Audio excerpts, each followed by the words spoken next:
So I played Gotham Knights again, and you know, it wasn't bad. I mean, don't get me wrong, there's still some flaws.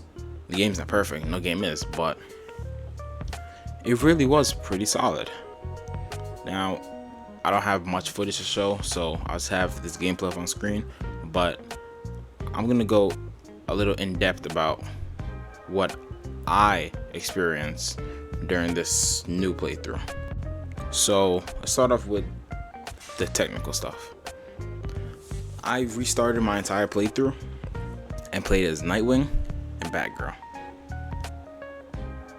The whole time I experienced a total of 2, maybe 3 bugs.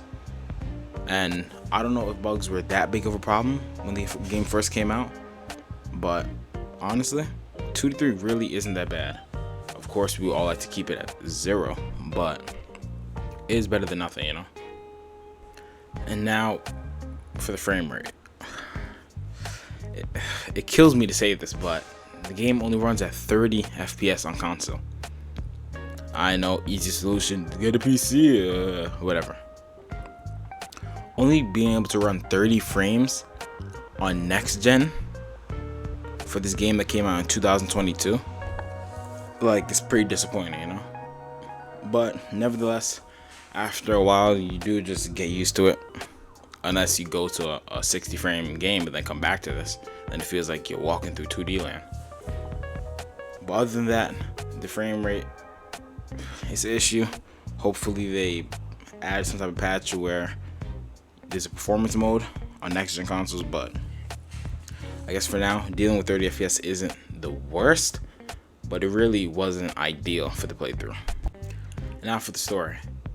I'm not gonna lie, when I first played, I did kind of come in with this weird hater bias because I saw everyone else was talking bad about the game. So when I first played it, all that was in my mind was the bad things people were saying. So I didn't really pay attention and go in there with the unbiased perspective.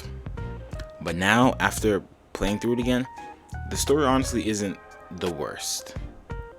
It's not the best, but it's not the worst. I really did like some of the missions in the game, like the Mr. Freeze one and things of that sort. The boss fights themselves were okay, you know, but the level designs themselves honestly weren't the worst. I did like the atmosphere and interior of a lot of the buildings in Gotham. And the graphics, while they certainly aren't the best in the Arkham series, surprisingly, they are good enough and okay enough to keep up with modern day games. I'll say that the graphics don't hold the game back at all, as they are good enough, but I would have just liked to see a little bit more care to the graphics. Okay, now I'm going to get into the combat. Basically, the combat isn't bad, right? It's not anything close to the Arkham series, but it's more like Spider-Man PS4, if you guys have played that game yet. It's very slow, and you take your time with the combos and skills.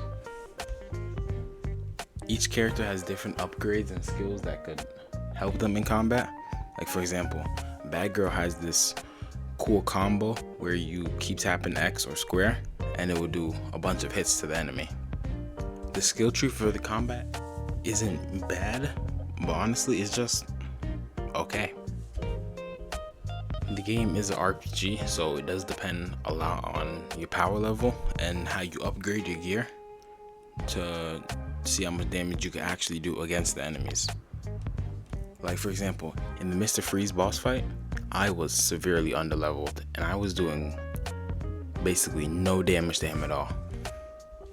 So I had to stick with ranged attacks basically to actually have a chance of killing this dude. So you perform the ranged attacks by pressing Y or triangle, and they do a decent amount of damage.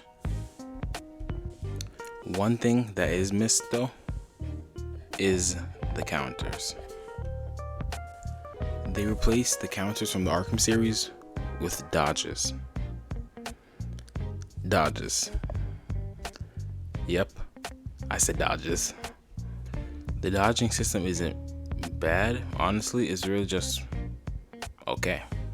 Nothing to write home about, but it's not anything that's so bad to the point where like I wish they would remove it or switch it with the counter system.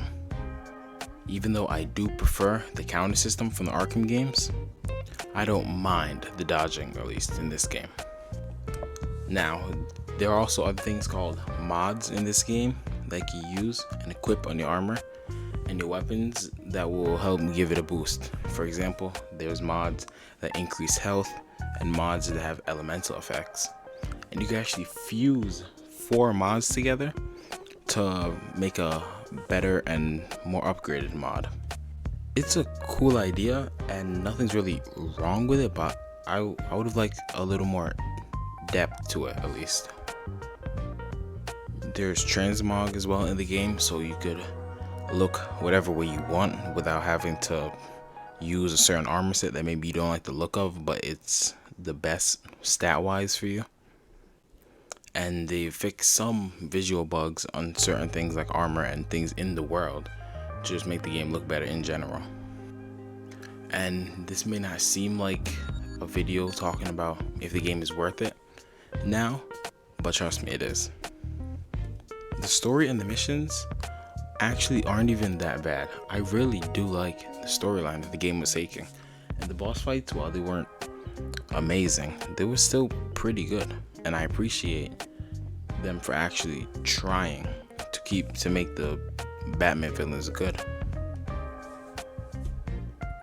But personally, I would only recommend this game on sale.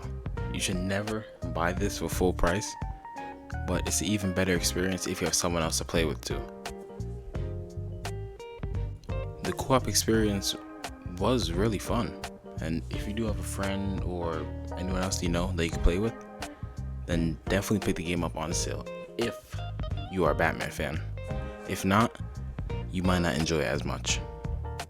But that's what I think. If you guys enjoyed the video, subscribe, like, and I'll see you guys next time. Stay safe, stay hydrated, and stay loving.